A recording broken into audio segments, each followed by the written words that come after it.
Finalizando, cantaremos mais duas músicas, Boa Terra e Chamado.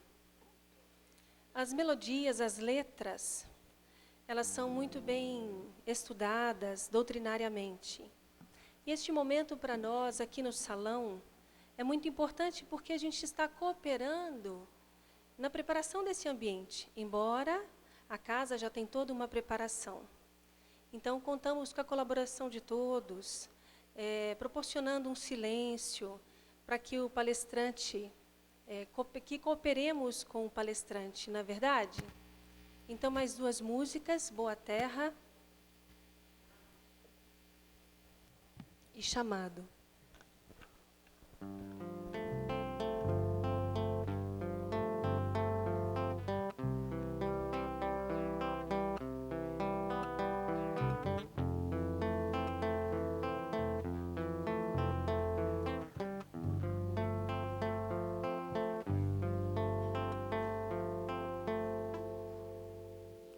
Não vou deixar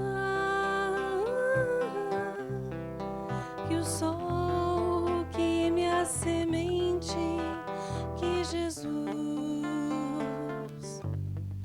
plantou em mim. Vou criar raízes tão profundas que além das pedras vão seguir. E se as aves que voam no céu quiserem delas se servir, vou afugentá-las com a fé no novo porvir. Mesmo que a semente que Jesus plantou no meu coração seja rodeada de espinhos e pelas pedras no caminho, vou me lançar em busca da paz. E com a boa terra adubada, com trabalho e com amor, vou seguir rumo à felicidade, indulgente sem rancor. Então a semente vai brotar, vai crescer, vai florir, será permanente o cantar, o amor e o sorrir. Então a semente vai brotar, vai crescer, vai florir, será permanente o cantar, o amor e o sorrir. Não vou deixar que o sol queime a semente que Jesus plantou em mim. Então a semente vai brotar, vai crescer, vai florir, será permanente o cantar, o amor e o sorrir. Então a semente vai brotar, vai crescer, vai florir, será permanente o cantar, o amor e o sorrir. Não vou deixar que o sol queime a semente que Jesus plantou em mim.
disse: já é hora de seguir.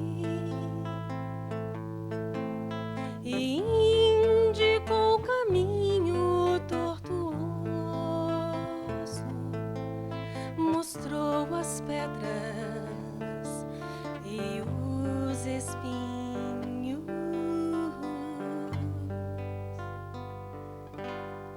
E quando viu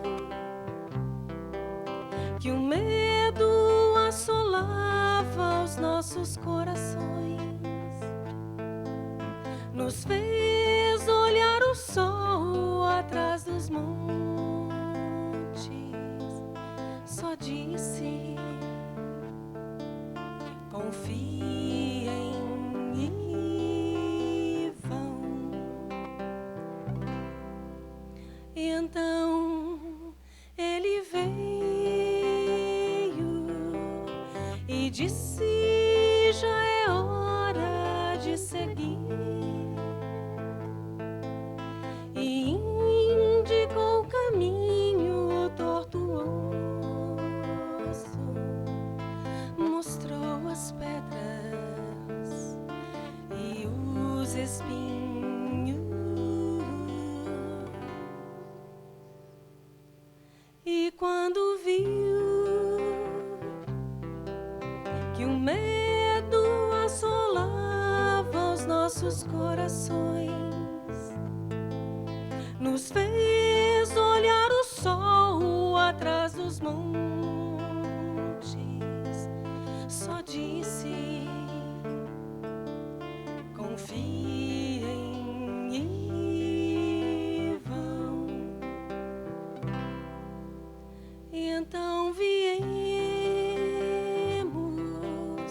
porque ninguém resiste ao seu chamado. Voltamos à terra-mãe que nos abriga por seu amor. Haveremos de amar. E ao final da luta, Ele haverá de estar nos esperando e erguerá a voz ao Pai no hino. E então dirá: eis os teus filhos, enfim, paz. E então viemos, porque ninguém resiste ao seu chamado, porque ninguém resiste ao seu chamado.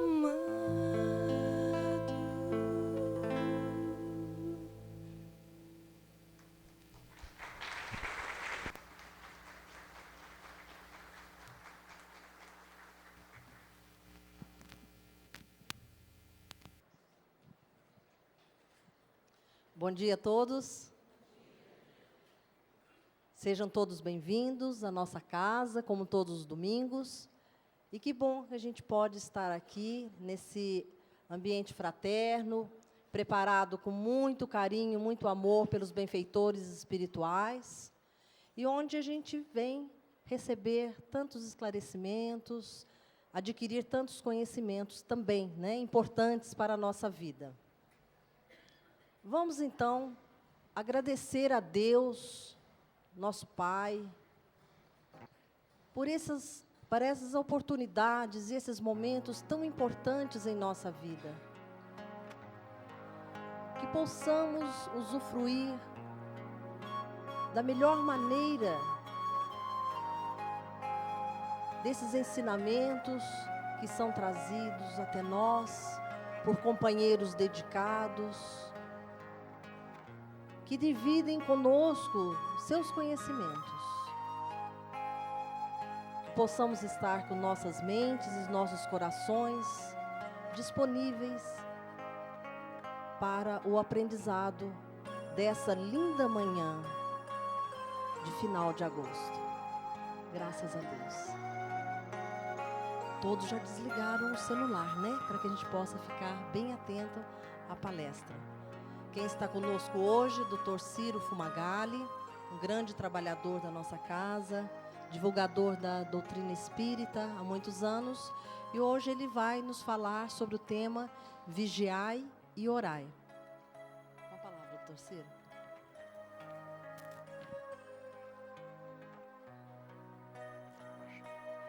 Bom dia a todos, que a paz de Jesus permaneça no nosso coração, né? E que possamos hoje, na manhã de hoje, trocarmos algumas ideias sobre a doutrina dos Espíritos que venha facilitar a nossa vida aqui na Terra, que venha proporcionar a todos nós condições de tranquilidade, de serenidade para o nosso coração, para continuarmos evoluindo aqui dentro do propósito, dentro do planejamento que estabelecemos no plano espiritual, para que quando, retornando ao plano físico, darmos cumprimento a esse planejamento que proporciona a todos nós crescimento espiritual, que proporciona a todos nós, como filhos de Deus, co-criadores nesse universo, fazermos as transformações necessárias para o nosso bem-estar, para a nossa felicidade e a felicidade de todos aqueles que compõem conosco, tanto os encarnados como os desencarnados aqui da Terra. O momento é propício para falar sobre o assunto vigiai, né? Vigiai e orar. A gente, a todo momento na televisão, está recebendo alertas, né? Vigiai, orai não, né? Vigiai sim, né? Lava a mão, né? Não põe a mão no nariz, não põe a mão nos olhos, né? A gente tem recebido várias instruções, porque nós estamos aqui no planeta Terra, num momento de grande transformação. Todas as vezes que ocorre uma comoção que mexe com toda a humanidade, as criaturas se mobilizam de uma forma ou de outra em função daquilo que está sendo um problema comum a todos nós, né? E o momento que nós vivemos, a gente poderia dizer, é um movimento de regozijo, de felicidade, porque toda vez que vem uma desgraça, é o prenúncio de momentos de bem-estar, de felicidade, de crescimento espiritual para toda a humanidade. Não é? Nós estamos vivendo uma epidemia no momento, não é? Todos têm conhecimento disso. Algumas pessoas falam, não é isso, eu não estou vendo nada, não acontece nada, né? É porque a gente não acompanha de perto. E os meios de comunicação, às vezes, eles, para nos proteger até, não vão a fundo na divulgação das informações, não é? Mas nós estamos vivendo uma pandemia. Não é a primeira vez, talvez não seja ainda a última vez, não é? Vocês podem observar que todas as vezes que ocorreu uma pandemia, antes dela, né, alguma coisa aconteceu com a humanidade. Depois vem a epidemia. Se vocês lembram, nós estamos vivendo agora a pandemia de uma gripe, né, de uma virose. Pelo menos no último século, que tem registro, nós lembramos da gripe espanhola. Algumas pessoas daqui ou viveram nesse período ou ouviram falar daqueles que viveram nesse período da gripe espanhola. Para a gente ter uma ideia, a população da Terra naquela época era bem menor do que hoje, não era? 20 milhões de vidas retornaram ao plano espiritual na gripe espanhola. Não é pouco não, né? 20 milhões de pessoas desencarnaram. O que será que aconteceu nessa época para ter essa pandemia? A epidemia ocorre, às vezes, localizada, ou na cidade, ou no país, né, de algumas doenças, mas a pandemia pega todo o planeta Terra, toda a população da Terra, né? E nessa época ocorreu a gripe espanhola. Foi numa época em que estava para eclodir a Primeira Guerra Mundial. Interessante, né? Depois nós tivemos em gripes, outras gripes, mas teve uma que também, de alguma forma, ocorreu na face da Terra inteirinha, foi a gripe asiática. Vocês ouviram falar da gripe asiática? Foi na época de que guerra? Na Guerra do Vietnã, da Ásia, quando começou a guerra na Ásia. Teve na Segunda Guerra Mundial também teve uma epidemia. E agora nós estamos vivendo uma epidemia, e não teve guerra, porque a guerra não parou ainda, né? Continua. Então ninguém está preocupado com guerra, porque a guerra sempre existe no nosso meio, provas e expiações, onde as criaturas precisam ainda do escândalo para prestar atenção nas leis de Deus. Não é? A gente precisa ficar assim, consternado com os acontecimentos para poder olhar diferente para as coisas que estão acontecendo à nossa volta. Então, agora o que aconteceu? Não teve guerra? O que aconteceu para a gente estar tendo uma gripe pandêmica? O que aconteceu há pouco tempo? Problema econômico. Falaram que iam mexer no nosso bolso. Não é? O mundo inteiro ficou assustado com isso. E agora? Vão passar fome. Né? Caiu a bolsa, caiu o dólar. Fez uma bagunça na economia, não fez? Agora que as pessoas estão começando a entender, vão perder o emprego, vai acontecer uma série de desgraças. Bom, é uma dificuldade, é um problema a ser vencido. Parece que está sendo vencido até com uma certa agilidade, né? Porque em pouco tempo já algumas coisas já se normalizaram. E o que serve? Para que serviu isso? Para uma transformação moral muito grande. As pessoas estavam usando de maneira inadequada do poder que tinham para manipular a economia. Não era imoral o que eles estavam fazendo? Estavam brincando com dinheiro, brincando com uma coisa que não existia. Estavam comprando coisas que não existiam, vendendo coisas que não existiam. Por isso que quando falaram, isso não existe, esse dinheiro que vocês estão falando que tem aí, não existe. Aí quando colocaram, né, as cartas na mesa, viram que era tudo ilusão que estava sendo vendido. Né? E a economia voltou à sua realidade. Nós estamos nesse estágio que estamos vivendo hoje. Aquilo que estava sendo vendido era uma fantasia econômica. Não é? Mas mexeu com todo mundo. Mexeu com o mundo inteirinho. E na sequência, nós ficamos vulneráveis a um vírusinho, michuruco, uma coisinha de nada que a gente nem vê, né? Nem percebe, e que faz um estrago danado no nosso corpo. Então, a vigilância é muito importante. As coisas acontecem, são necessárias no mundo de provas e expiações para que a gente se desperte. Às vezes a gente precisa cair de cara no chão para olhar para o céu, porque a gente não consegue olhar para o céu. A gente está sempre olhando assim para o chão e não prestando atenção, que nós estamos num mundo lindo, num mundo melhor possível para nós aqui. E a gente está sempre se queixando, né? A gente vê com facilidade a gente reclamando, todo dia a gente reclama. Se está sol, é porque está sol, porque está calor. Se está frio, é frio, porque está frio. Se chove, é feio. Que dia feio hoje, porque chove. Mas para o agricultor é ótimo, que molha a planta. Aí choveu demais, a gente reclama que molha demais. Hoje estava vendo o Globo Rural, molhou demais. O trigo estragou o trigo. Molhou demais o milho, estragou o milho. Né? Então, a cana molhou demais, subiu o preço do álcool, que está produzindo cana à vontade, mas molhou o chão, não pode colher a cana, porque o trator encalha. Não pode queimar a cana, porque o chão está molhado, a folha está molhada, não pega fogo, não colhe a cana. Então, o preço do álcool sobe, a gente fica preocupado. Nós não sabemos aproveitar as coisas do mundo. O dia está chovendo, ótimo, porque é necessário. A natureza se pauta pelas reações naturais. Às vezes a gente interfere nessas reações e paga tributo. Por isso que hoje tanta preocupação nossa com os problemas ecológicos, com as destruições que o homem faz no seu meio e que vem contra ele mesmo. Né? Jogar no chão não tem problema, jogar ali não tem problema, estragar uma coisinha, não, cortar uma árvorezinha não tem problema. E a gente vê o estrago que a gente faz.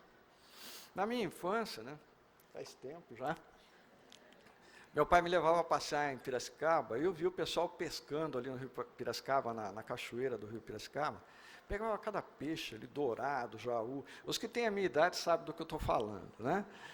Era muito bonito, ali a gente ia ver a Piracema, os peixes subindo ali aquela cachoeira. Hoje, o que a gente vê em Piracicaba? É triste, né? A gente olhar aquele rio morto.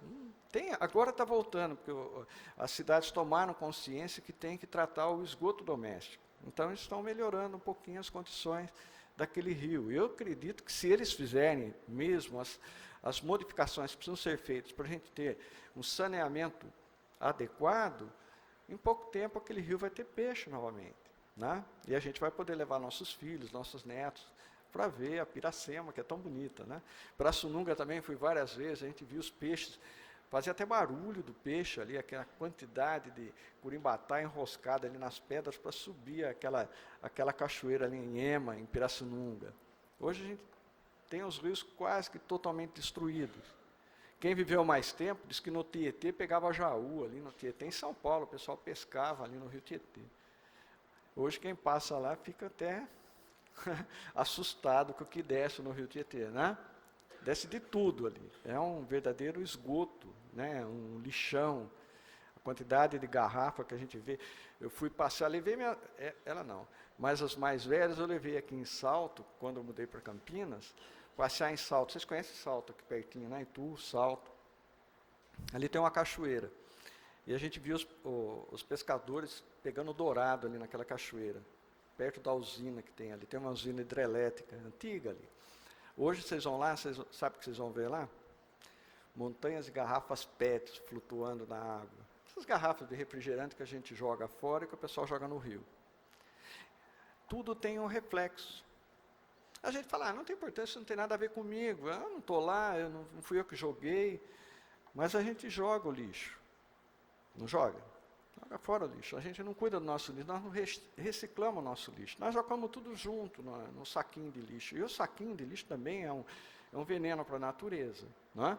Agora estão fazendo as campanhas do supermercado para que a gente não use mais o saquinho de plástico. Leve uma sacola, como antigamente a vovó levava sacola na feira para comprar os produtos, né? Ou o carrinho. Mas dá tanto trabalho, né? É uma molação sacola, né? É mais fácil do supermercado. Só que nós vamos ter o reflexo disso mais adiante. A natureza vai dar uma resposta para a gente. Aí, quando a gente lê no Evangelho, vigiai, a gente, não, estou vigiando, sim, estou vendo tudo isso, não faço nada. Então faz as pequenas coisas em casa para mudar. E é importante as mudanças dentro da nossa casa. Né? E a nossa casa mais próxima da gente é isso aqui, ó. Essa é a minha casa. Né? Tem que cuidar do meu corpo. Por quê? Se eu não cuidar do meu corpo, vai ter o reflexo daquilo que eu faço de mau uso para ele. A higiene do corpo todos nós fazemos, né? Tomamos banho de manhã, escovamos o dente, nos arrumamos, tomamos nosso café para alimentar o nosso corpo. Daqui a pouco nós vamos almoçar, né? Para manter o nosso corpo bem. Descansamos um pouquinho, hoje é domingo, né? Todo mundo é filho de Deus, domingo tem que descansar um pouco, pelo menos no domingo, né? Descansamos, porque amanhã nós vamos ter que trabalhar novamente. E cuidamos do externo do nosso corpo. Mas continuamos com a nossa cabecinha pensando. É uma coisa que a gente não consegue parar de pensar, né?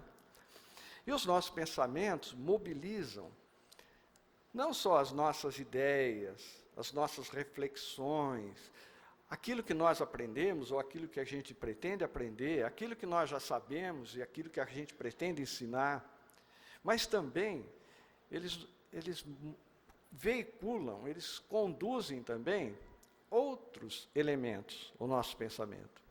Ele traduz na expressão das nossas ideias, principalmente quando você está falando e traduzindo seus pensamentos e materializando seus pensamentos, eles conduzem também os nossos sentimentos, as nossas emoções. Quando eu vim para cá para fazer a palestra, toda vez que eu venho aqui, eu vou em vários centros, mas esse centro espírita aqui é danado, porque é minha casa, né? E diz que casa de ferreiro, espeto de pau, né? Onde a gente é formado, a gente tem mais dificuldade de se fazer entendido, né? Então eu venho sempre, o que eu vou falar? Qual a ideia que eu vou passar? A doutrina é rica, tem muita coisa para a gente falar, muita coisa para estudar. Basta ver os cursos que são desenvolvidos aqui na casa. Né? É uma casa que se prima pelo estudo. Mais do que outros centros espíritas, aqui o trabalho está mais voltado ao conhecimento, ao desenvolvimento do conhecimento, porque é muito importante, é fundamental para a criatura desenvolver o conhecimento, mas também o relacionamento, porque não adianta nada você conhecer se você não coloca em prática aquilo que você conhece. Então, o que eu vou falar hoje? Né, vamos falar da mediunidade, vamos falar da obsessão, vamos falar da reencarnação, vamos falar da vida após a morte, como é que é o processo da morte, que é tão, para a gente, um mistério, para algumas pessoas é tão desconhecido. Será que Dói, será que não dói? Será que a gente sofre? Será que a gente não sofre? Como é que é do lado de lá? Quando eu chegar lá, o que vai acontecer ou deixar de acontecer? Será que eu vou ficar no escuro? Será que eu vou ficar no claro? Será que eu vou ficar afogado?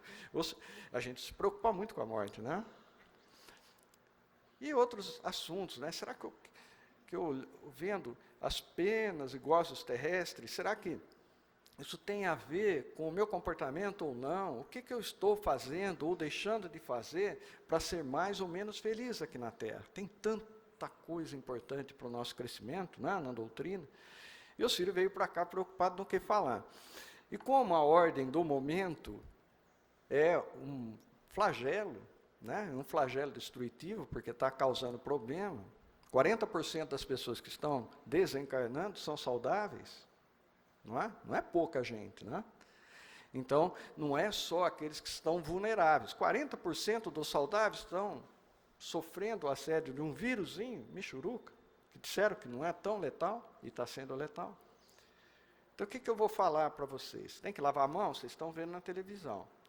Tem que tomar cuidado quando fala, quando beija, quando espirra, porque você pode ser o portador do vírus sem saber, porque está incubando ainda, você pode estar transmitindo para os outros. Não vamos participar das reuniões? Podemos sim. Então, liga o ventilador, abre a janela, né? Deixa bem ventilado o ambiente, não vamos ficar em ambiente fechadinho. Hoje não está frio, né? Dá para deixar tudo aberto, né? Tudo isso estão falando para a gente. Mas a gente vai ao supermercado, vocês não vão ao supermercado fazer compra? Vão, né? Vão ou não vão? Vão. Vão com o carrinho, não vão? Pega no carrinho. Vocês sabiam que o cabo do carrinho do supermercado é o maior veiculador de germe, de bactéria, de bichinhos. E a gente empurra o carrinho, enfia o dedo no nariz, coça os olhos, coça a boca, porque dá uma vontade de coçar o nariz a hora que a gente não pode, não dá? Então a gente quer coçar o nariz, né? E coça o nariz. E acaba levando os bichinhos para junto do nosso corpo. E esses bichinhos, às vezes, vão só estimular a nossa defesa. Mas se a nossa defesa estiver vulnerável, eles vão ocupar o espaço dessa vulnerabilidade e acabar desenvolvendo a doença. Então não vou mais pôr a mão no cabinho do supermercado. Né? Não vai adiantar nada. Lava a mão, não põe a mão no nariz, não põe a mão nos olhos. Né? Ou o dono do supermercado toma cuidado de higienizar, pôr lá um álcool para a gente higienizar o cabo do carrinho, higienizar a mão a hora que a gente sai. Uma coisa importante, nós estamos aprendendo cuidados de higiene com o corpo. Nunca se falou tanto em higiene como está se falando agora. Lavar a mão, cuidado só com a mão. Né? Fala-se muito no cuidado com a mão. Então você vê a criançada levando álcool gel na escola, né? As escolas pedindo que cada criança leve 1 litro de álcool gel. Não sei o que eles vão fazer com tanto álcool gel na escola, porque cada classe tem 20, 30, 40 crianças, né? 20, 30 litros de álcool gel toda semana. Deve ser uma quantidade muito grande, até exagerada, para limpar a mão da criançada. Né? Mas é importante, está se desenvolvendo já desde a infância os cuidados de higiene primários, que a gente perdeu um pouco o contato com ele. Então é muito importante esses cuidados, mas a gente esquece daquele que é o veiculador das doenças. Nós estamos pensando só no exterior. Mas o que faz a gente ficar vulnerável? Favorecer com que essa doença acometa algumas pessoas e outras não. Eu falei que 40% são pessoas saudáveis. Aqueles que estão já com alguma doença de base são mais susceptíveis a adoecer. Não é? Mas por que 40% dos saudáveis estão adoecendo e falecendo? O que será? O que favorece com que esse vírus se dissemine pela Terra toda? E não fique só no lugar onde ele começou a se desenvolver, causando uma endemia, só no local, não uma pandemia que pegou a planeta Terra inteirinho. É porque todos nós estamos criando um ambiente favorável para o crescimento dele. Quando os pesquisadores querem desenvolver uma pesquisa em cima de um vírus, de uma bactéria, tem que cultivar esse vírus, essa bactéria. Então, ele põe meios favoráveis para o crescimento do vírus e da bactéria. São meios de cultura. Você semeia ali uma quantidade X de bactérias, dá elementos para ela se alimentar, ela cresce, aí você consegue trabalhar com ela, fazer Acho que aqui muitos de nós já fizemos antibiograma, não fizemos? Cultura e antibiograma de sangue, de urina, não fizemos? Ou às vezes o médico pede cultura e antibiograma. A gente não presta muita atenção nisso, porque acha que é termo técnico. O médico tem que saber, não tem que saber de nada disso. Mas ele fala, ó, o antibiótico melhor para você é esse porque eu fiz. Mandei fazer a cultura de urina, deu tal bactéria. E essa bactéria é sensível a tal antibiótico, porque ele pegou aquela bactéria, colocou ela no meio de cultura e deu um banho do antibiótico. O antibiótico que matou aquela bactéria e ela foi mais sensível é aquele que a gente vai usar para tratar a pessoa, para ela se sentir melhor. Não é? Porque se eu tomar um remédio que não mata a bactéria, não vai adiantar nada se tomar o remédio. Então, o que está favorecendo o crescimento dessa bactéria na humanidade? Nós não sabemos da força que nós temos do nosso pensamento. E não sabemos da força que o pensamento conduz à emoção, os sentimentos nossos. Quando a gente está com sentimentos de raiva, de ódio, de ira, nós criamos em torno de nós uma atmosfera que até as pessoas percebem. Vocês já perceberam alguém que está com ódio? Ele não precisa falar que está com ódio. Se olha na cara, está na cara, não está na cara? Uma pessoa que está feliz está na cara, não está? Uma pessoa feliz, você vê o semblante dela, é de felicidade, não vê? Uma pessoa triste, você vê o semblante de tristeza. Uma pessoa preocupada, você vê o semblante, não precisa nem falar que está ou não preocupada, a gente fala, o que está acontecendo com você? Você está diferente, não é? Ah, não, não é nada. Não é? Mas a gente está percebendo que a pessoa não está bem. Ela está transmitindo para a gente, através do seu semblante, o que ela está sentindo, embora ela não está verbalizando o que sinta.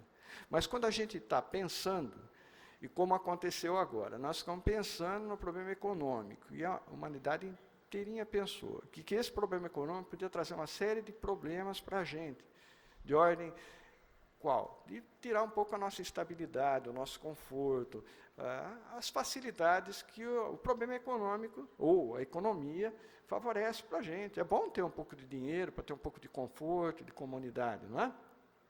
Mas todo mundo se preocupou em perder tudo, em ficar, nossa, agora estou abandonado, e agora, o que eu vou fazer? Vai ser muito ruim. Então, favoreceu o quê? A queda da resistência do nosso corpo. E tem bichinhos que nos alertam, que dão um aviso. Quem tem herpes sabe o que eu estou falando. Sabe herpes? Vocês já ouviram falar de herpes, né? É um vírusinho, né? Que às vezes dá no lábio, não é? Em várias partes do nosso corpo. A pessoa tem um distúrbio emocional, ou excesso de preocupação, excesso de trabalho, o herpes aparece. Não é? Quem tem herpes sabe disso. Por que Deus fez? É para castigar a gente? Não. É para alertar, olha, para de pensar nessa sintonia. Muda seu pensamento, porque a sua resistência vai cair. Quando surgiu a AIDS, eu lembro muito bem das pessoas que não sabiam que tinham AIDS, e a partir do momento que souberam que tiveram AIDS, que estão portadoras do vírus, desencarnaram em pouco tempo, porque derrubaram a resistência assim, de uma maneira assustadora, só pela preocupação e o medo da AIDS. Não dá para refletir sobre isso? Tá. Dependendo de como eu vibro meus sentimentos e conduzo o meu pensamento, eu mudo essa estrutura. Quando Jesus falou para a gente assim, se quiseres, poderão transportar montanhas, se tiver a fé do tamanho de um grãozinho de mostarda, você diz para aquela montanha, sai daí, vai para lá, e ela sai e vai para lá. É lógico, a gente hoje usa a escavadeira, o trator e transporta montanhas, né? Nós estamos vendo ali que está a Cunha, transportando montanha, tirou um barranco dali e pôs para lá. O homem, se fosse fazer isso com a mão, seria muito difícil. Na época pré-histórica, ele usava a mão para fazer. Hoje não, hoje sem fazer esforço nenhum, é só apertar o botãozinho da pá escavadeira lá, eles estão transportando montanhas. Isso foi fruto do quê? Da fé daqueles que queriam fazer as transformações no mundo. E hoje a gente transporta a montanha com a maior facilidade. Jesus não mentiu, né? Ele falou a verdade. Porque nós estamos aqui na Terra para desenvolver a nossa inteligência. E a gente só desenvolve quando tem grandes desafios, grandes dificuldades.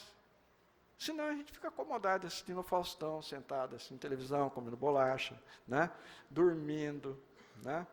Contando história, fazendo fofoca, não é? Olhando a vida alheia, bisbilhotando. Porque isso é divertido, distrai a gente, né? Não é? Qual é o maior programa de televisão que aumenta o Ibope? É aquele Big Brother, não é? Por quê? Porque é fofoquinha, é coisa que não tem crescimento nenhum e todo mundo está sabendo, todo mundo está vendo. Por quê? Está desocupado. Agora, quando vem uma ocupação, vem alguma coisa que nos chama a atenção, você começa a se incomodar, você vai querer sair daquela situação de dificuldade. Por isso que diz que o sofrimento é o veículo de crescimento das criaturas aqui na Terra, no plano de provas e expiações. Então, nós precisamos disso para nos mobilizarmos. E nós não prestamos atenção no que pensamos e no que sentimos. E quando você está com um pensamento de medo excessivo, de raiva excessiva, de preocupação excessiva, de ódio excessivo, ou de uma ansiedade descontrolada, o seu sistema imunológico cai, você fica sem defesa. Isso já está demonstrado. Por isso que eles recomendam assim, por que você não faz meditação? Meditação melhora o sistema imunológico, diminui a sua pressão arterial, acalma você. Ah, mas meditação é chato, tem que ficar parado, né? Não pode ficar pensando muito, é difícil, eu não tenho paciência para isso. Então a gente está sempre agitado e vulnerável, porque o nosso sistema de defesa vai diminuindo. E o pior do que isso, quando você tem esses pensamentos, você cria uma atmosfera favorável aos miasmas, que vão nutrir esses seres que estão ainda no início do seu processo de desenvolvimento, são os vírus e as bactérias. Além de você não estar fazendo nada em seu benefício, você ainda está favorecendo o crescimento dessas criaturazinhas que vêm chamar a atenção da gente quando elas começam a ocupar o espaço que a gente permitiu que ela ocupasse. Elas não precisariam estar com a gente. Elas podem continuar evoluindo e crescendo sem o concurso da nossa ajuda. Vocês vão nas tribos indígenas primitivas, que nunca teve contato com o homem, não tem gripe, não tem vírus da gripe. Agora vocês viram aqui no Brasil quantas tribos foram dizimadas assim que elas foram aculturadas, que nós chegamos até elas, levando o vírus. Eles não têm resistência nenhuma, morre a tribo inteirinha quase não sobra nenhum representante. Não é? Há pouco tempo nós vimos aqueles índios que foram descobertos há pouco tempo no Brasil, que enfiam um bambuzão aqui, né? Eles põem um pedaço de bambu que estraga a cada dentária, tudo, mas eles acham bonito aquilo, eles acham lindo aquilo. Nós achamos bonito os piercing, né? Mas eles acham bonito aquele bambu, e eles colocam o bambu. Aí nós fomos lá, nossa, uma tribo diferente, né? E aproximamos dela. Agora vocês viram o que aconteceu? Tracoma, que é uma doença que a gente aqui quase não tem, que é da clamídia trachomatis, porque a gente tem alguns hábitos de higiene, que é a conjuntivite tracomatosa, que aqueles que têm um pouco mais a minha idade passaram por isso. Principalmente aqui em Campinas. Aqui em Campinas, que o Instituto Penido Burnier, ele teve o seu avanço na época do tracoma. Quando o Penido fazia lá no seu consultório o tratamento dessa doença. E era muito difícil porque não tinha antibiótico. Então, o que ele fazia? Ele raspava aquelas bolhas do tracoma e passava nitrato de prata. Aquilo queimava, doía. Você imagina a tortura que seria isso para a pessoa hoje. Hoje tem uma pomadinha de antibiótico, você passa, sara rápido, sem problema. Mas os índios estão tendo tracoma lá na tribo, coisa que aqui a gente raramente tem. Alguns especialistas, oftalmologistas, nunca viram tracoma. Então, eles estão perdendo quase que a visão por uma doença, que se a gente não cuidar, não levar para eles o cuidado necessário, eles vão acabar tendo os problemas que nós tivemos há 70, 80, 100 anos atrás, com essa doença que hoje já está banida da face da terra. Nessa época também existiu a bexiga negra, né? Aqui no Brasil assolou muita gente, que era a varíola. Hoje ninguém, os mais jovens que nem sabem do que eu estou falando. Mas alguns já estão falando, Lá no Ceará, lá na bacia do São Francisco, quanto estrago fez, quantas famílias, né, foram dizimadas por essa doença. Né? E quem leu Jorge Amado, Teresa Batista, né, cansada de guerra, era uma das cuidadoras dos doentes de bexiga negra. Ela não se contaminou. E até é interessante a gente observar que algumas pessoas não ficam doentes, cuidando de doentes. E outros, longe da doença, com medo da doença, adoecem. É interessante isso. Eu fiz estágio na minha formação médica, no Sanatório 3, lá em Campos do Jordão. E eu fiquei mais de um mês lá, junto com os funcionários, com os doentes lá do Sanatório 3 Campos do Jordão. Então, vocês veem todo tipo de doente da tuberculose, né, tratamento da tuberculose. E na hora do almoço, era o único espaço que a gente tinha para bater papo. E os estudantes, os médicos e os enfermeiros, eles almoçavam num restaurante separado do restaurante geral dos doentes. Né? E eu sentei, lá naquela ocasião, eles tinham as irmãs de caridade que trabalhavam no sanatório. E eu sentei do lado de uma freira e falei, mas não vi a senhora aqui, a senhora é enfermeira que sou, há quantos anos? Mais de 30 anos que eu trabalho aqui. Senhora, eu não vejo a senhora lá no ambulatório.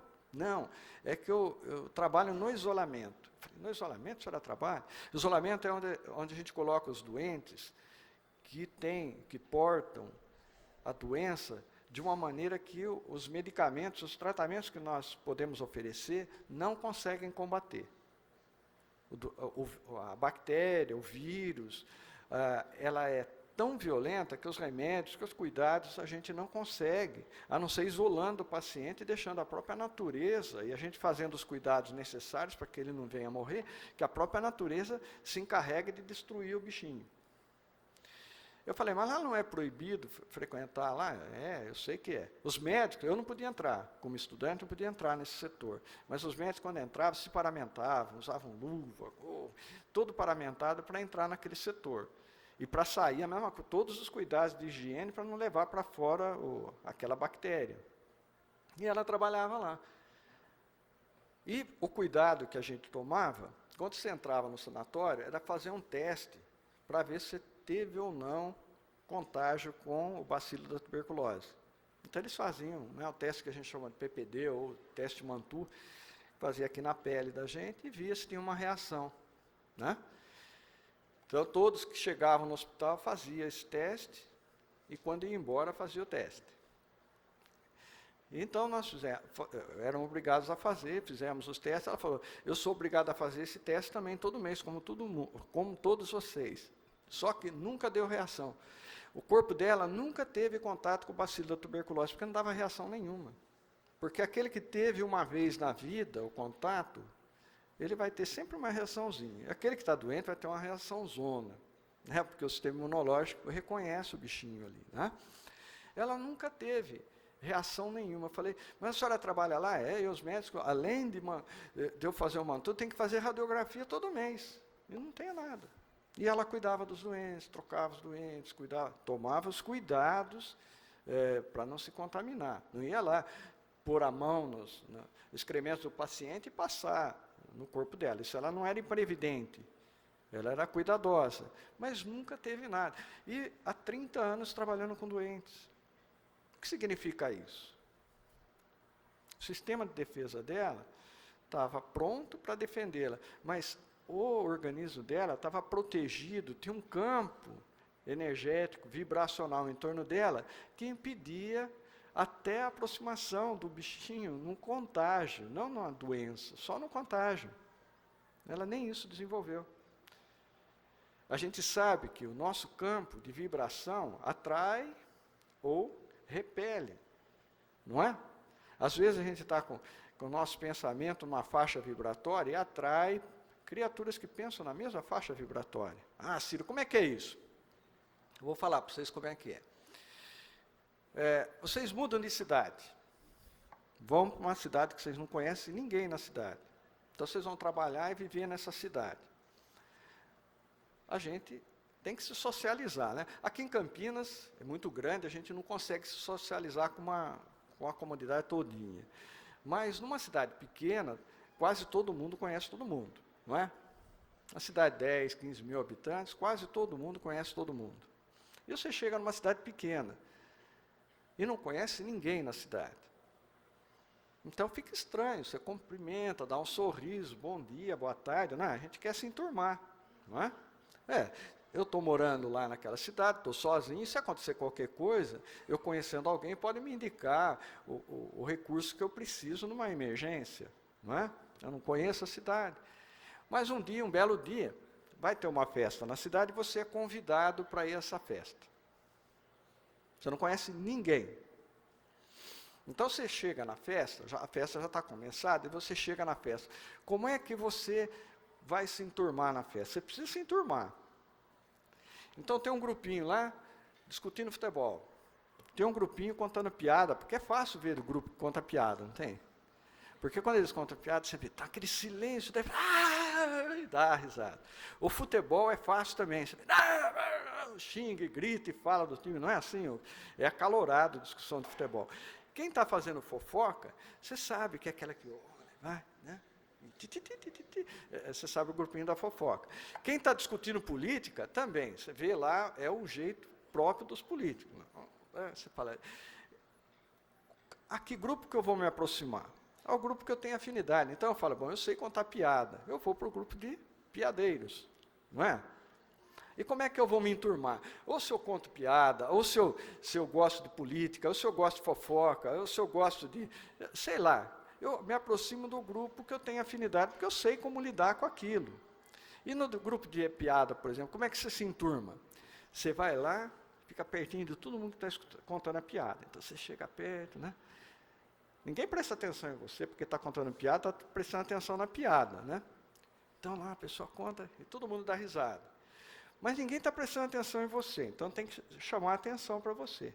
Então, o que você faz? Você dá mais risada que todo mundo e mais alto, aí todo mundo olha, né? Gostou da piada, né? Uma vez, duas vezes, na terceira vez você fala, eu sei essa, e todo mundo olha para você. E daqui a pouco você está enturmado, não está? A mesma coisa no futebol, só que você tem que saber para que time a maioria torce, né? A política também, você precisa saber quem são os políticos da cidade, para não falar bobagem ali e acabar sendo queimado, né? Na política de cidade do interior é um negócio muito sério, não é? A turma leva a ferro e fogo, até fogo, né? Então, você se enturma, porque você vai a um campo propício de atração. Se você está pensando, você imagina a psicosfera espiritual sua, como é que vai estar? Ela só atrai aqueles que vibram na sua sintonia. Se você está com medo da doença, se você tem medo da doença, se você é inseguro, você só vai ter inseguro do seu lado. Se você está com raiva, só vai ter quem tem raiva. Você vê que às vezes a pessoa com a raiva entra no estado de ira, de furor e acaba matando o outro. E quando ele para pensar, ele fala, como é que eu pude fazer isso? É lógico, você atraiu todo mundo que pensava na mesma sintonia sua. Você fez essa barbaridade porque você foi alimentado para fazer isso. Não tenho culpa. Tem sim, você que pensava assim, muda o seu pensamento. Mas não dá, eu estava com raiva. Deixa de ter raiva, que vai adiantar alguma coisa. A raiva é um momento. A emoção raiva é da natureza humana. Aqui no cérebro tem um lugarzinho da raiva, tem um lugarzinho do medo, tem um lugarzinho da tristeza, tem um lugarzinho da alegria, da preocupação. Tem um sistema límbico aqui no cérebro que expressa emoção. Emoção não é sentimento. O sentimento de medo, eu não preciso estar sentindo medo para ter sentimento de medo. Porque se eu tiver medo, por exemplo, de avião, quando eu estiver no avião, eu vou estar com medo.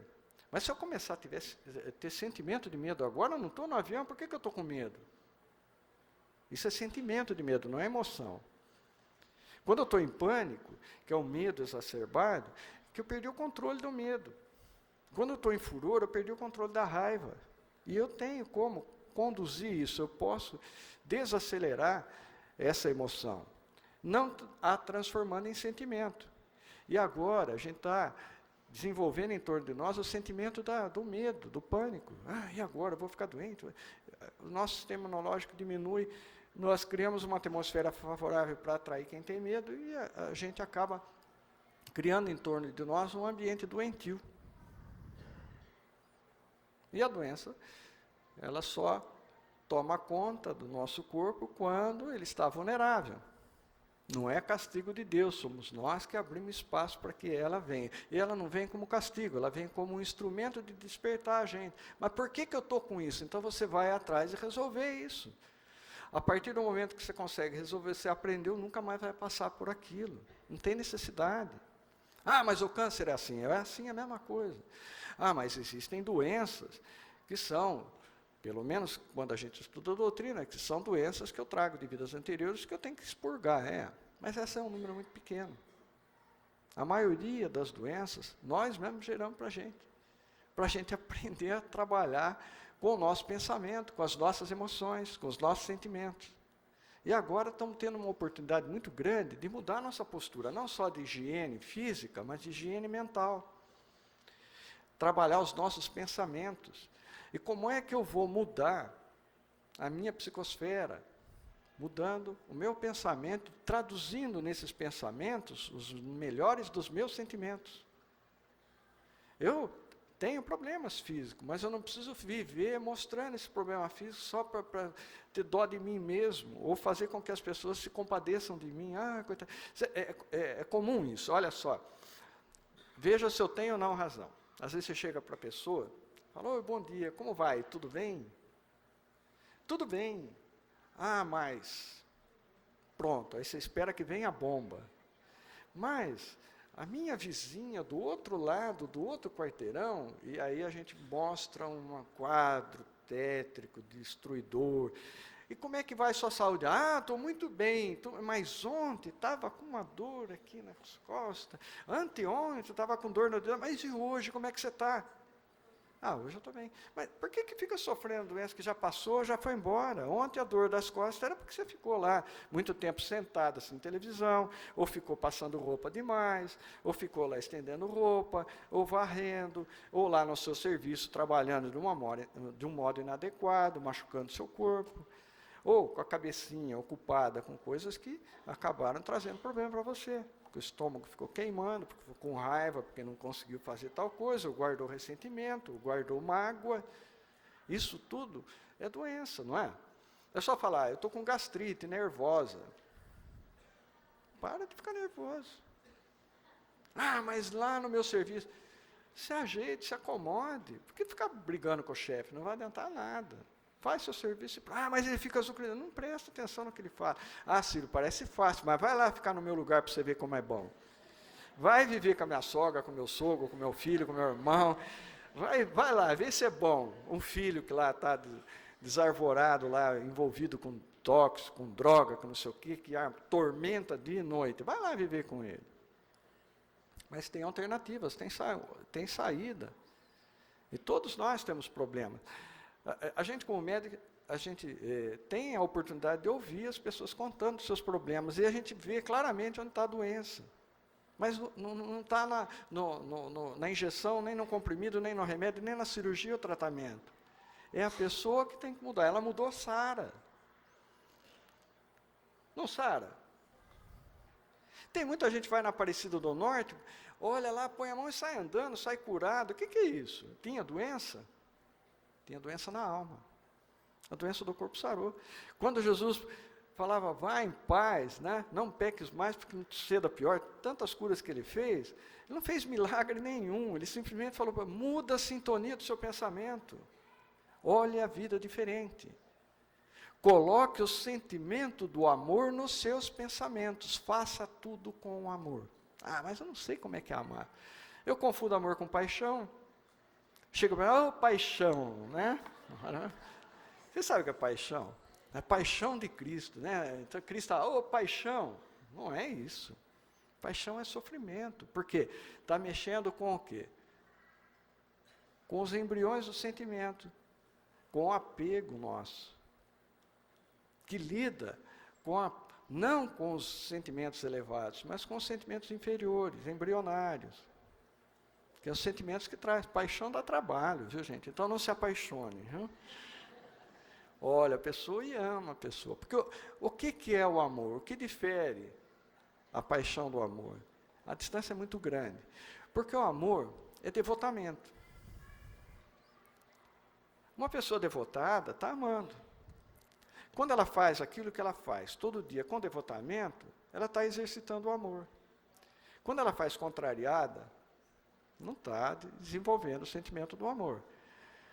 Se a mamãe está brava, vai fazer a comida não faz bem, para no estômago. A mesma comida feita com amor, com carinho, com devotamento, faz um bem danado. Todo mundo lembra do bolo da vovó, né? Hoje no domingo, do nhoque da vovó, do arroz da mamãe, né? Do pão de mel da vovó, né? Cada um tem uma lembrança do bolinho, que eu passo na rua, sinto até aquele cheirinho do bolinho que a vovó fazia. Porque ela fazia com amor, não é o jeito de fazer igual, a receita está lá, mas um faz, parece que é diferente, e as duas receitas estão iguaizinhas. Põe exatamente a mesma medida, o mesmo material, e de uma fica de um jeito, a outra fica de outro jeito. Você vê quando lida com plantas, né? Agora vocês vão lá na Alhambra ver as plantas, que é tão bonito ver as plantas, né? Elas mostram a beleza da natureza. Deus enfeitou o nosso mundo, gente. Nosso mundo não é feio, é lindo. Então vocês vão lá, você vê aquelas plantas, você fica extasiado. Nossa, que coisa linda essa planta. Tem gente que põe a mão na planta, a planta murcha na hora, seca. Não tem? Aí vem outro e fala, não, esse tem a mão boa para plantar. Ele põe a planta, nossa, ele pode plantar até onde não tem terra, a plantinha vem bonita. O outro põe a mão, murcha o pé de chuchu, eu já vi isso. Secou o pé de chuchu. Minha mãe tem avenca em casa. Então, às vezes, ela ia receber determinadas visitas, ela tirava da sala o pé de avenca. Porque toda vez que aquela pessoa vinha visitar, morria o pé de avenca. Não é que era mal a pessoa não é maldosa, não é na maldade dela, mas ela vibrava numa sintonia que a plantinha era sensitiva, morria, secava. Vocês querem prova maior do que essa? Que o pensamento, a nossa vibração do pensamento, produz grandes transformações. Se vocês estão escutando a minha voz, é porque tem ar aqui na sala. Se eu tirar o ar da sala, vocês não me escutam. E o meu pensamento, como é que ele é conduzido? Vocês não estão escutando o que eu estou pensando, mas estão captando o meu pensamento. E como é que eles chegam até você? No universo tem dois princípios gerais, o princípio espiritual e o princípio material. O princípio espiritual é de onde nós viemos, e o princípio material é de onde o nosso corpo veio. E o nosso pensamento, que é nosso, não é do meu corpo, é meu, porque eu que penso. Não é meu perispírito que pensa, não é meu corpo que pensa, sou eu que penso. Sou eu que sinto. Não é meu corpo tem emoção. Não tem sentimento. Como o cachorro não tem sentimento, mas tem emoção. Como o cavalo tem sentimento, mas não tem sentimento, tem emoção. Agora, a capacidade de pensar é minha, do Ciro. Então, quando o Ciro pensa, eu estou inserido dentro do princípio material também, porque diz que espírito sem matéria, não, Deus colocou esses dois princípios para caminharem juntos, não dá para separar. Então, quem conduz o meu pensamento é o princípio material do universo onde eu estou vivendo. Então, nós estamos aqui encarnados com um corpo de matéria que possibilita 5 sentidos, né? Visão, audição, tato, olfato, paladar, que todos nós temos em comum, alguns sentidos extrasensoriais, outros menos, mas nós conseguimos interagir com esse mundo, transmitir a esse mundo de maneira uníssona o nosso pensamento. O que aconteceu agora com essa gripe foi o pensamento da humanidade baixou a sua sintonia, favoreceu um campo propício a que toda a humanidade passasse pelo menos a prova. Então é um momento de grande transformação. Quando eu iniciei, eu falei, toda vez que a gente passa por uma dificuldade grande, é o prenúncio de momentos melhores na vida da gente. Ah, mas isso se eu desencarnar, ótimo, desencarnou, fez o seu papel, cumpriu, e você no plano espiritual vai vislumbrar esse momento de felicidade. Eu reencarnei no ano da última guerra mundial, foi o ano que teve a gripe, 46. Eu estou aqui, e muita gente desencarnou nesse ano. E minha mãe estava grávida na época da gripe, que eu estava para nascer. E justamente num período que é abril, que é a época que está começando a fazer frio. Eu fui privilegiado? Não, é que eu tenho muito compromisso, tenho que ficar aqui ainda algum tempo, né? Os que desencarnaram já cumpriram sua função aqui, já obtiveram os recursos do plano para a evolução. Então, quando Jesus fala, conhecereis a verdade vos libertará, qual a verdade que ele passa para a gente? Que, vibrando o nosso pensamento, isso ele fala em várias passagens, né? Você pecará até em pensamento. Vibrando o seu pensamento no amor, no sentimento do amor, você está se vacinando, você está se protegendo, está transformando dentro de você, fisicamente, espiritualmente, um ambiente propício a você viver feliz e viver em paz. Então, todo dia, gente, de manhã, abrir os olhos, a primeira coisa, faz uma prece. Mas prece não é ficar falando muita coisa. A gente às vezes vê a dificuldade de entender a prece, né? Vós, não sei o quê, falando com Deus, na segunda pessoa do plural, é muito complicado. Aí você mistura com a segunda do singular, de repente você usa a terceira aí vira uma confusão, porque a gente tem dificuldade de falar. Então pensa só, pensamento simples. O que Deus escuta da gente é o que vai no íntimo do nosso pensamento. Não é nas palavras bonitas que a gente usa. Não é naquela oração, falei, nossa, que bonita a oração, mas não adianta nada você ler aquilo se você não está sentindo aquilo que está no papel. Não adianta nada. Pai nosso, santificado seja, amém. E está com o pensamento lá na China, né, pensando que eu vou sair daqui e comer uma macarronada. Quer dizer, não adiantou nada, meu pensamento está no macarrão, não no Pai Nosso. Então pensa simples, levanta cedo, Deus, puxa vida, estou aqui ainda na terra, muito obrigado por eu estar aqui na terra. Obrigado, Senhor, que meu dia seja um dia bom. Esse dia, esse momento é o melhor que nós temos. Eu estou aqui, eu tenho que aproveitar o melhor possível. Daqui a pouco eu não sei o que vai acontecer, e o que aconteceu já aconteceu. Eu não vou poder mudar o que passou. Então, vou viver plenamente o meu momento. Eu acho que o melhor exemplo é quando a pessoa está no corredor da morte, né, nas penitenciárias que tem pena de morte, é que a pessoa fala, qual o seu último desejo, né? Aí a pessoa fala, quero comer isso, quero fazer isso, quero fumar um cigarro. O momento da gente é o nosso último desejo de ser feliz, todo mundo quer ser feliz, desejo de fazer o quê? O bem para receber o bem, desejo de estar bem para que as pessoas que estejam à nossa volta sejam bem.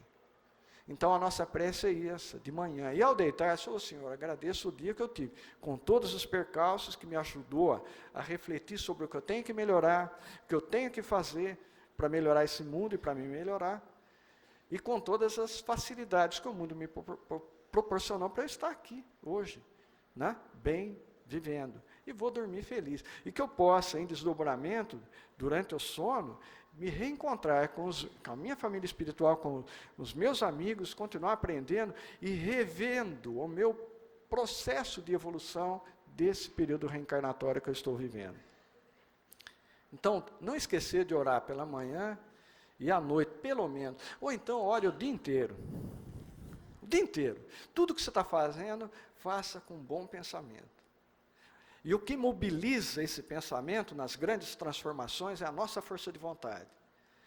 Se você tiver vontade firme e boa, você transforma. Se você tiver vontade firme e ruim, você transforma, gente.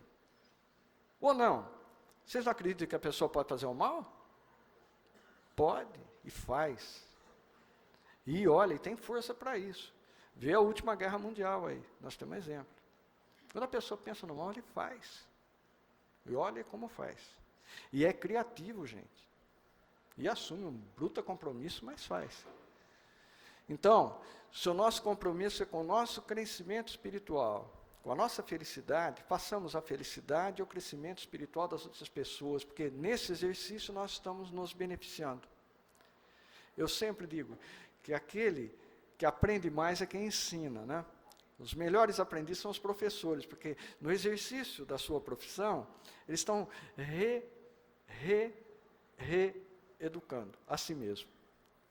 Ele se aprende mais. O aluno até pega algumas coisas, mas o melhor aprendiz é o próprio professor. né? Então, vamos fazer essas transformações necessárias no nosso mundo para que a gente possa ser feliz. Nos transformando, cuidando da nossa casa, que é essa aqui. Não poluindo essa casa com pensamentos ruins, com ideias de baixo teor vibratório, com o pessimismo, nada dá certo, culpa do governo, culpa de não sei quem, porque nada presta, porque está tudo errado, porque isso a gente faz todo dia, né? Culpa o governo porque está fazendo a Lix da Cunha lá, atrapalhando o trânsito, culpa o outro porque a economia subiu, desceu, culpa porque perdeu o emprego. A gente sempre arruma um culpado, mas não vê que a gente tem que fazer as mudanças na gente para não precisar depender das coisas que os outros fazem. Fazendo ou não, nós continuamos vivos, o importante é isso. Basta estar vivo para você fazer as transformações que você precisa, com ou sem emprego, com ou sem doença, com ou sem problema. Não é?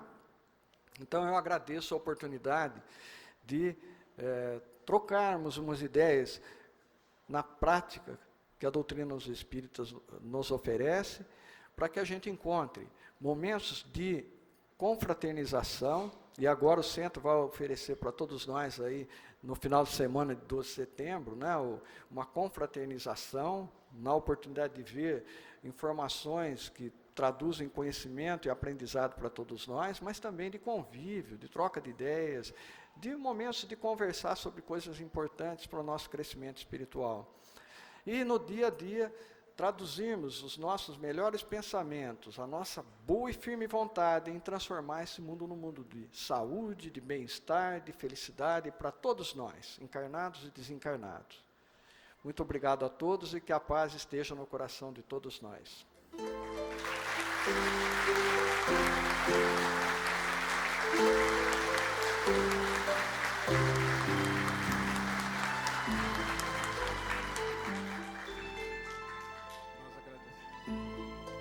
Nós agradecemos aqui ao nosso companheiro, Dr. Ciro Fumagalli, por esta palestra que nos orienta, que nos dá um norte em nossas vidas. Obrigado, Dr. Ciro. Obrigado também pela presença de todos aqui nesta manhã, neste domingo maravilhoso, a equipe de cinegrafistas e do som. Agradeçamos então a Deus. Senhor, mais uma vez nos apresentamos humildemente em agradecimento, com o coração aberto para receber essas novidades.